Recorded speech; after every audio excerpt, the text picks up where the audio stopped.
குர்ஆனும் மனித வாழ்வியலும் வகுப்பு 4வது வாரம் ஞாயிற்றுக்கிழமை காலை 7 to 8 திருச்சியிலும்.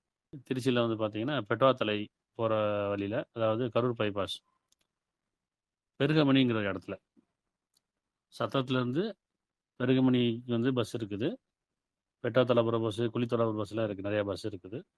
எங்கே இறங்கணும்னு சொன்னா, பெட்வாத்தலைக்கு முன்னாடி, அதாவது பெருகமணின்ற ஸ்டாப்பில் இறங்கிடணும். பெருகமணி ஸ்டாப்பில் இறங்கி பின்பக்கம் நடந்து வரணும். இல்லைன்னா அந்த டோல்ல இறங்கி கொஞ்சம் முன்னாடி நடந்து வரணும். 2த்துக்கு நடுவுல இருக்கு. அது அட்ரஸ் பார்த்தீங்கன்னா, சங்கமம் இயற்கை மருத்துவம் அப்படின்னு அந்த போர்டு போட்டிருக்கும். அதில் ஒவ்வொரு மாதமும் 4வது ஞாயிற்றுக்கிழமை காலை 7 to 8 மணி வரைக்கும் திருச்சியில் குர்ஆனும் மனித வாழ்வியலும், மதம் கடந்து மனித வாழ்வியல், குர்ஆனும் மதம் கடந்து பார்க்குறோம். அதில் இறைவன் அனுமதி கொண்டு விருப்பமுடன் கலந்து கொள்ளலாம். இறைவனுக்கே எல்லா புகழும்.